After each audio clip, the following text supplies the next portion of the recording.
Hey guys, this is Chris for lovecarreviews.com. So the last review I did, I was talking about why I swapped the C63S Estate for what most people will think is exactly the same car in the same color but a coupe version. Yeah, loads of good reasons. In this review I want to talk a little bit about why in the same weekend we swapped the Cayenne, which was a Cayenne S diesel, for a SQ7. Now, before I get into it, one thing about the SQ7 that is worth knowing: this is the third time that we've tried to buy one.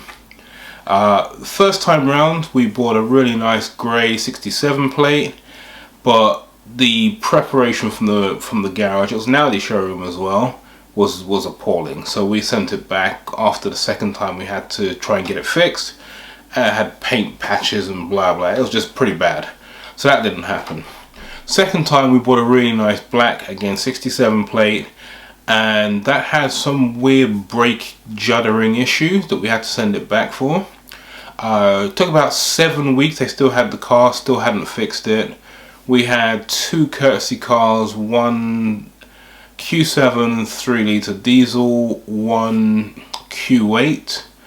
Both cars had to go back for various issues as well. So we're like, okay guys, we're done. I think we will wrap it up. We'll get a Cayenne for now. It looks like a great car. We'll just have that. But I think the problem we had is that there's always that something like, we should have had an SQ7, should have had an SQ7. So it was never quite right with the Cayenne. And the other thing is with the Cayenne, I'm just going to get into it for a second. It's a great car, don't get me wrong. It was a 4.1 litre V8, very fast, handles well, very comfortable, good space inside. No real complaints from that side. But then I think one of the things about Porsche I've realised is that every option needs to be ticked in order to have a reasonable car that's the similar spec to most other cars on the road. So as an example, we didn't have heated mirrors. We didn't ask because this is my first experience with Porsche, and we kind of figured it's 2016, it comes with heated mirrors. We're wrong. Also the steering was weirdly heavy. I mean, much heavier than I would expect when you're at a slow speed. At speed it was a nice weight, great weight, drove really well. When you're trying to park, it felt like, you know, back in the day when you had no power steering and you're kind of really fighting the wheel to get it done. It was a bit like that, which again didn't seem right for the type of car it is and the year of the car as well. Then we realized that there is like a power steering plus option that comes with the uprated model. So things like that just used to bug the hell out of me. I'm like, how is it that these options are missing? I mean, I get it that, you know, there'll be some high-end options that we may not have, but power steering and heated mirrors, come on. So yes, there's always that thing in the back of my mind and my partner's mind is like, it's good, but there's something missing. It'll never, you know, we like it but don't love it. So SQ7, we said, okay, let's take another look. This was me more than her, but I started looking at it again.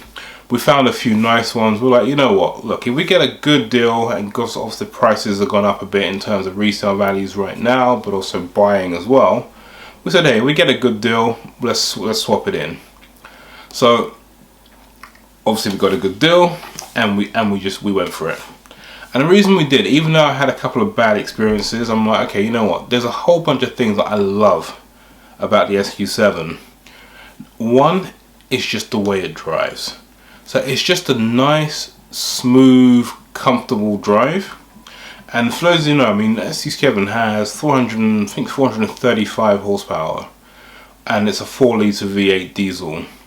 So it has tons of power. It has, you know, always on tap, always ready to go. Any speed you're doing, the car seems to just react straight away. That's what I love, that's what my partner loves. That's just kind of what we're looking for in a car, just one that reacts the second you want it to go. And I think the SQ7, for all its weight and how heavy and big it is as a car, it is actually still relatively nimble. It still kind of moves, it still goes when you want it to. It's just a nice car to drive from that perspective. So smooth, definitely. Comfortable, 100%. As I said, it's a good size car, and the thing is, it's a 7-seater, as most of you will probably know, and it's a reasonable size across all 7 seats. You have, I think, 6 ISO fixed points in the car for all of the mums and dads out there who've got a tribe of kids, and it's a good space. It's a very nice place to be. It's very comfortable. You sit a tad higher than I would like to in the car. So in the Cayenne, you felt like you sat in the Cayenne like this, whereas this one you kind of feel somewhere about here. You feel like you're sitting on the seat rather than in the cockpit. That would be probably my only gripe about the car itself, but that goes away very quickly once you actually start driving. Once you kind of get into it, it goes well. We don't have the panoramic roof after either, which is the other thing I would say. If you're going to get it, if you can with the panoramic roof, get it with the panoramic roof, because it just makes a big difference. It's a massive roof, and you're sitting in the middle row or the back row. It's nice to be able to see out, get some light in the car and everything else. So that's the one thing that if I had a chance to get one with all the options I wanted, I would have got that as well. Because again, it's a 67 plate. The other thing, which is something to keep in mind, especially if you're sharing the car with a partner or someone else, is the memory pack. Now again, I think I've been spoilt a little bit by Mercedes, because at the AMG level they all seem to have the memory pack as standard. They just kind of throw it in there. Whereas what we found with, we made this mistake on the first car we got, it didn't have any memory seats. We were like, nah, that's fine, don't need them.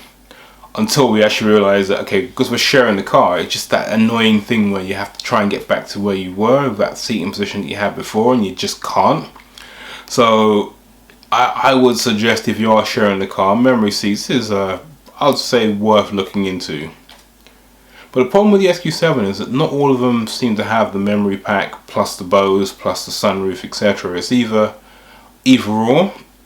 So we found really nice cars that had the sunroof but no memory pack, or ones that had memory pack but no sunroof, and etc. So it kind of goes on. So that's kind of the thing with the SQ7, is that there are, again, still some options that you would expect to be relatively standard that are not, and some combinations you think people just naturally go with, but they don't. So that would be my kind of the downside of the SQ7 from my side in terms of this experience this time round. But aside from that, as I said, it's a really good car. It's economical, and for a 4-litre V8, it's a nice smooth ride. It sounds great. Obviously, the sound is synthesized, but you kind of A, forget to a degree, and B, forgive it because it just sounds really good. You can always hear, that coming around the corner. I know it's here. So it sounds really nice. It's got a nice burble to it, and with the 22-inch rims as well, it just looks really sharp as well. So you kind of forgive a lot of things around the sound, etc., because it's such a nice package. The one we've got is ink blue, which is a very dark. You would swear it's black, and I swore it was black until I called the showroom, and they're like, yeah, we have one black one, but that's not the one you're looking at, that's blue.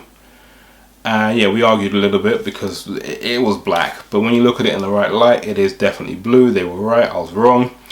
But it's a really nice color. It's a really dark blue, very sharp, and with the kind of the black gloss finish around the mirrors, around the grille and everything else, it just sets the car off really nicely. So yeah, definitely a good car from a performance perspective, definitely good from a comfort perspective.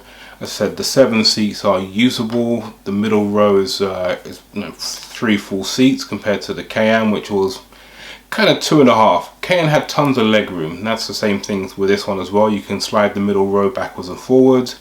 You got great leg room from that perspective, so that makes life easy. But this just feels that bit wider. I think the Cayenne is wider as a car overall. Inside, this just feels wider in that middle seat, it's just that little bit more. I think from that side it's great. You can lie the back seats down, of course, and you've got quite a big boot. So we've got the Mastiff in the downstairs, and yeah, the space is just great for her. She can sit there all day long, and she's got tons of space now compared to the Cayenne. So yeah, I think there's a lot of pluses from my side about the SQ7. It was one that, even though we had some challenges in the start, we kept coming back to because it's just a really good car. And this time round, again, we touch wood, Nothing's gone wrong with it so far, but we're loving it. As I said, it's a really good car to drive. I urge anyone who is considering SQ7 to take a look at it. Obviously you've got the lower models as well around the whole kind of Q7 range, but the SQ7 I think is just a different car. It's just it's just good, just really good. Just check it out, it's worth doing. So yeah, that's kind of where I want to wrap up. As I said, great car so far. I will do a proper review on it and rate it so very soon, so look out for that coming. But any kind of comments, leave that below, and we'll get back to you. You take care, guys.